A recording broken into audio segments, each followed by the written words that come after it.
안녕하세요, 뚜 실장입니다. 광명 센트럴 아이파크. 시간이 없으니 바로 시작하겠습니다.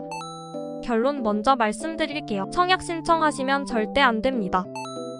일단 위치를 먼저 보겠습니다. 보시는 것처럼 서울의 남서쪽 끝 7호선 광명사거리역 바로 위에 있습니다. 살짝 벗어나 있지만 거의 서울이라고 보셔도 됩니다. 지역번호도 02를 사용할 정도니까요. 위성지도를 보면 가운데 광명사거리역이 보이는데요. 이 일대 빌라촌은 재건축 재개발로 천지개벽하는 곳으로 유명한 곳이죠.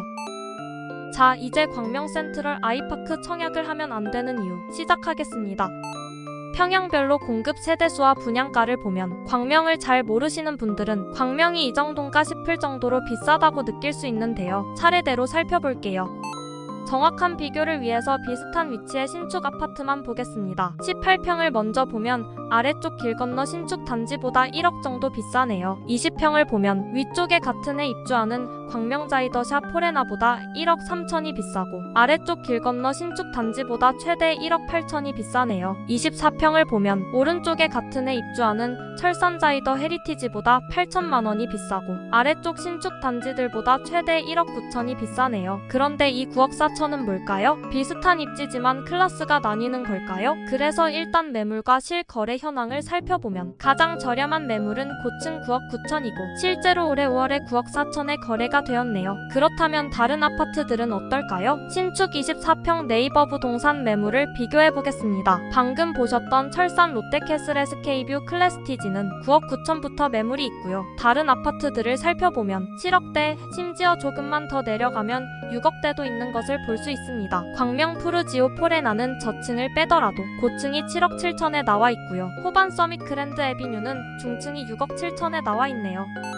지금까지만 봐도 분양가 8억 6천이 비싸다고 느껴지실 텐데요. 이게 끝이 아닙니다.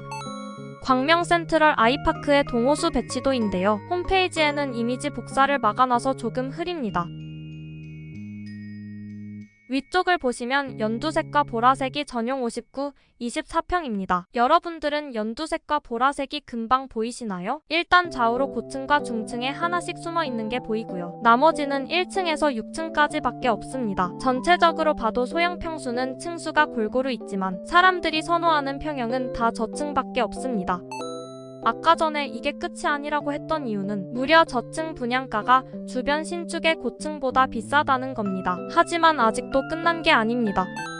분양가 외에도 필요한 돈이 있는데요. 바로 추가 옵션 비용과 중도금 대출이자입니다. 여기는 발코니 확장이 무료이긴 하지만 옵션 비용은 2천만 원, 중도금 대출이자는 3천만 원 정도 발생합니다. 즉 분양가 외에 대략 5천만 원이 더 필요한 거죠. 물론 취득세도 무려 2,600만 원이나 발생하지만 취득세는 어떤 아파트를 사도 공통적인 요소니까 계산해서 제외하겠습니다. 지금까지 내용을 정리하면 24평 당첨 시 분양가 8억 6천과 추가 비용 5천만 원을 더해 약 9억 1천만 원이 필요하고요. 주택담보대출을 LTV 최대 한도까지 6억을 받는 경우에는 현금 3억 1천만 원이 필요하고 매달 250만 원의 원리금이 발생합니다. 모아둔 돈이 있어서 대출을 절반 정도 받는 경우에는 현금 4억 8천만 원과 매달 180만 원의 원리금이 발생하게 되겠네요. 아직도 끝난 게 아니면 안 되겠죠? 최종 결론입니다. 지금까지 내용을 매물지도에 놓고 보면 이렇게 되는데요.